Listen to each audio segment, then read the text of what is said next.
Shalom, salam berkat dari kami untuk pendengar sekalian. Saat ini pendengar akan diberkati dengan program Hari Ini Harinya Tuhan bagian yang ke-8. Sebuah program rohani tentang doktrin Alkitab yang menolong kita untuk semakin tertanam dalam kebenaran firman dan bertumbuh dalam kemuliaan. Bersama hambanya, Pendeta Gilbert Lumwendong, STH. Banyak orang merasa doktrin Alkitab sebagai sesuatu yang membingungkan. Tetapi tahukah saudara bahwa doktrin Alkitab intinya adalah memahami Alkitab dengan benar, dengan pemahaman yang sistematis, sehingga kita terus dapat tertanam di dalam kebenaran firman, sehingga kita terus bertumbuh di dalam kemuliaan Allah.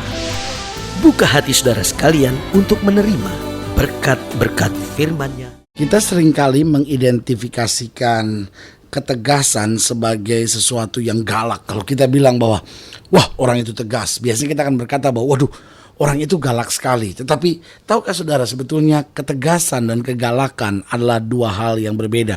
Ada orang-orang yang tegas tetapi tidak galak. Dan ada orang-orang yang galak tapi sebenarnya sama sekali tidak tegas. Karena galak itu bicara tentang kekerasan dan kekasaran hati seseorang. Tetapi ketegasan itu bicara tentang prinsip yang tegas yang diambil oleh seseorang. Sehingga ketegasan itu sebetulnya ada di dalam dasar hati seseorang. Sementara kegalakan adalah sesuatu yang keluar dari dalam kehidupannya. Sehingga kalau kita perhatikan, biasanya orang yang galak senang memaki orang. Orang yang galak senang memarahi orang. Hanya persoalan kecil dia marah. Lalu orang kita berkata, wah, dia tegas sekali. Sebenarnya nggak tegas. Hanyalah orang galak. Seringkali dia galak sama sekali tanpa ketegasan. Sehingga dia marah untuk perkara-perkara yang kecil. Tetapi orang yang tegas punya prinsip yang jelas dalam hidupnya.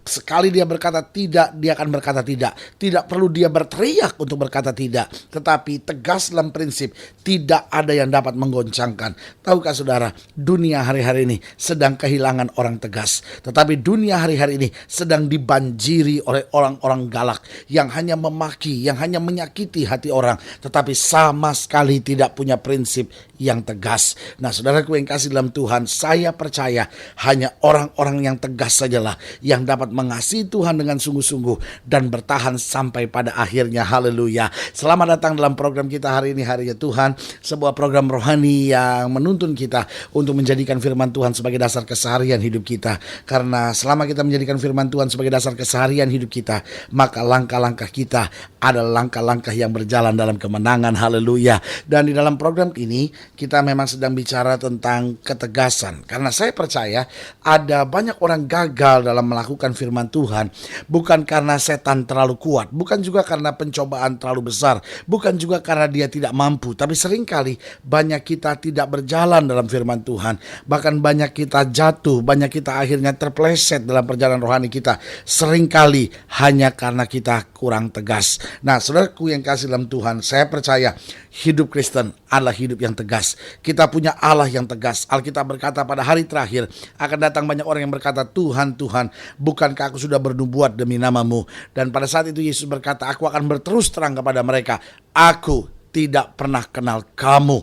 Nah, bicara tentang apakah semuanya ini? Bicara tentang ketegasan. Bapa adalah Bapa yang baik. Allah kita adalah Allah yang menyediakan segala yang baik buat kita. Tetapi ada saatnya Alkitab tegas berkata, Allah tidak membiarkan dirinya dipermainkan. Betul, dia Allah panjang sabar, berlimpah kasih setianya. Dia Allah yang adil, dia Allah yang sabar, dia Allah yang penuh kasih. Tetapi pada saat yang bersamaan, dia juga adalah Allah yang tegas. Nah, dalam 1 Korintus pasal 5, karena pembahasan kita di program ini, yaitu di 1 Korintus pasal 5, ayat yang pertama sampai ayat yang ke-13, di bawah judul perikop dosa dalam jemaat. Memang orang mendengar bahwa ada percabulan di antara kamu.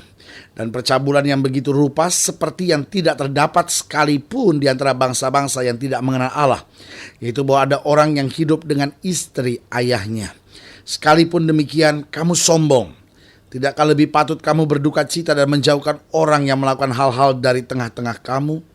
Sebab aku sekalipun secara badani tidak hadir, tetapi secara rohani hadir.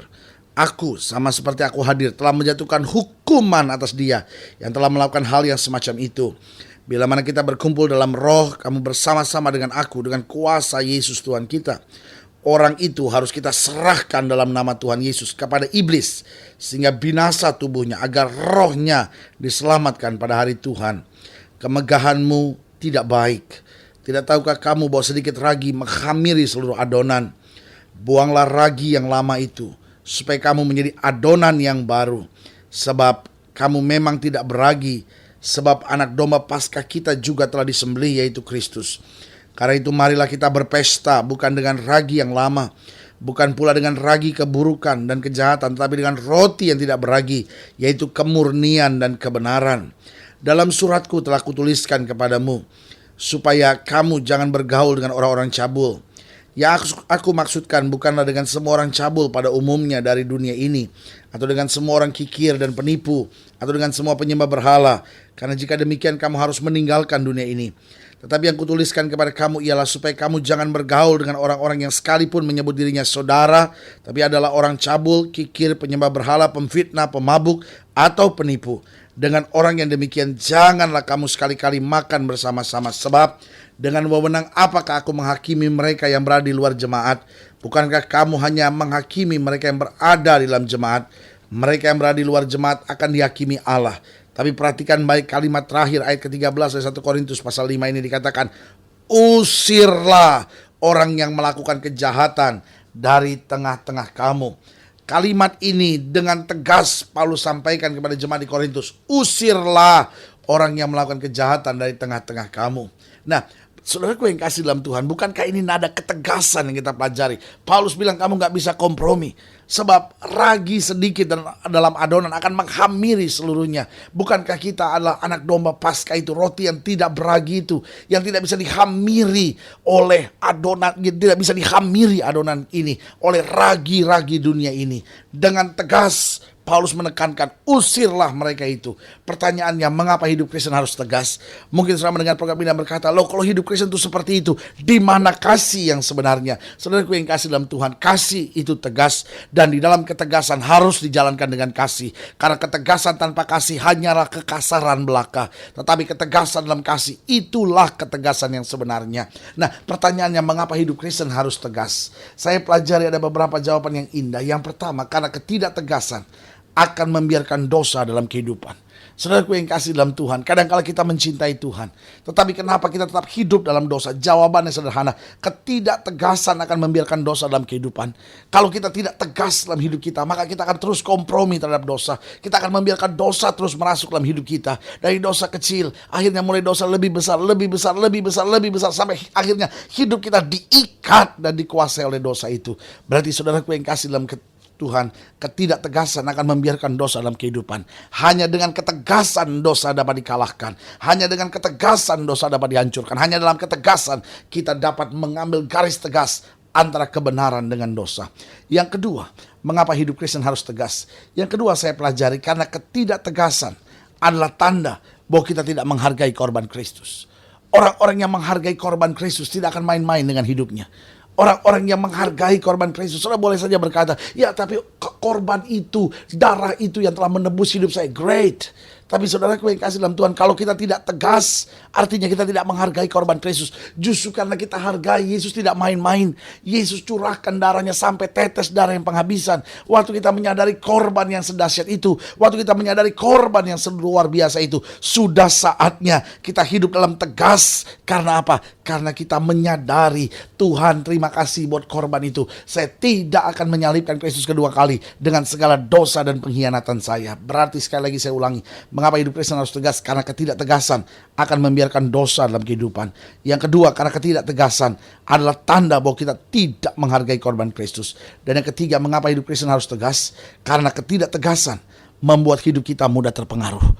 Orang-orang yang tidak tegas mudah sekali diombang-ambingkan. Betul dia beriman, betul dia cinta Tuhan. Tapi saudaraku yang kasih dalam Tuhan, Kalau kita tidak tegas, mudah sekali kita dipermainkan oleh dunia ini. Itu sebabnya banyak orang jatuh dalam dosa, bukan karena tidak mencintai Tuhan. Orang banyak bisa bilang, wah dia nggak cinta Tuhan, buktinya jatuh bangun dalam dosa. Tapi bagi saya sederhana, kenapa seorang bisa jatuh dalam dosa? Hanya karena kita tidak tegas. Kalau kita tahu itu dosa dan kita berkata tidak, apapun harganya, apapun resikonya, saudaraku yang kasih dalam Tuhan, orang-orang yang tegas seperti itu yang akan berjalan dalam kebenaran. Yang keempat, yang terakhir, mengapa hidup Kristen harus tegas? Yang keempat saya pelajari, karena ketidaktegasan akan membawa kita pada penghakiman Allah. Kalau hidup kita selalu tidak tegas, hidup kita akan masuk dalam penghakiman Allah. Itu sebabnya ayat 12 bilang begini, sebab dengan wewenang apakah aku menghakimi mereka yang berada di luar jemaat? Bukankah kamu hanya menghakimi mereka yang berada di dalam jemaat? Berarti dari sini kita lihat jelas bahwa ketidaktegasan akan membawa kita pada penghakiman Allah. Tetapi saudaraku yang kasih dalam Tuhan, ketegasan justru akan membawa kita masuk lebih dalam kemuliaan Allah. Berarti hari ini kita belajar 4 hal tentang mengapa hidup Kristen harus tegas. Yang pertama, karena ketidaktegasan akan membiarkan dosa dalam kehidupan. Yang kedua, karena ketidaktegasan adalah tanda bahwa kita tidak menghargai korban Kristus. Yang ketiga, karena ketidaktegasan membuat hidup kita mudah terpengaruh oleh dunia. Dan yang keempat, karena ketidaktegasan membawa kita pada penghakiman Allah. Waktu kita mengerti ketidaktegasan membawa dampak-dampak buruk seperti itu, biarlah hari ini kita mulai berkata, Tuhan, Engkau telah begitu baik kepadaku. Aku hargai korbanmu, aku ingat cintamu. Itu berarti mulai hari ini aku tegas berjalan dalam kebenaran dan melihat kemuliaan Tuhan dinyatakan. Saudaraku yang kasih dalam Tuhan, jika saudara ingin dilayani lebih jauh, hubungi kami melalui telepon, hubungi kami melalui surat, kunjungi website kami. Karena kami ada untuk membawa Bapak Ibu Saudara senantiasa lebih dekat pada Tuhan, untuk mengalami kasih kuasa mujizat yang luar biasa. Haleluya. Melalui program ini secara khusus juga saya mau berdoa untuk setiap saudara yang sakit, setiap saudara yang berbeban berat, setiap saudara yang sedang bingung, sedang nggak tegas dalam hidup saudara karena ada prinsip-prinsip tertentu yang sudah nggak enak dalam menjalaninya. Lalu hari ini sudah dengar firman Tuhan, sudah ingin menjadi orang percaya yang tegas. Mungkin sudah berkata itu kelemahan saya tuh susah sekali berkata tidak gitu, saya susah sekali untuk tegas dalam hidup saya. Lalu hari ini sudah mau minta kekuatan dari Tuhan. Atau mungkin sudah orang yang kasar tetapi nggak punya prinsip, nggak tegas sama sekali. Lalu sudah berkata, Tuhan robah saya supaya saya tegas tapi hidup dalam kasih. Jika itu doamu, taruh tangan kananmu di dada dan kita doa. Bapa dalam nama Yesus, hamba doa buat yang sakit, hamba doa buat yang berbeban berat, hamba doa buat setiap mereka yang sedang tergoncang, mereka yang tidak tegas, mereka yang hidup dalam kekerasan, kekasaran, dan hari ini mau hidup dalam kasih tapi dalam ketegasan. Bapak berdoa di dalam nama Yesus, Tuhan jamah, Tuhan bangkitkan iman, Tuhan pulihkan hidup kami sehingga kami boleh senantiasa mengalami mujizat Tuhan dan mengalami kemenangan yang Tuhan berikan buat kami. Kami hidup dalam ketegasan namun berjalan dalam kasih Tuhan. Di dalam nama Yesus kami berdoa. Haleluya. Amin. Saudara gue yang kasih dalam Tuhan, kita sudah berdoa. Ingat, Allah tidak pernah lalai menepati janjinya. Inilah saatnya buat kita untuk bangkit bersemangat, bersuka cita, tetap setia dalam segala perkara, karena kita tahu Yesus adalah kekuatan kita. Yesus adalah pembela kita, gunung batu kita yang membuat kita tidak akan goyah.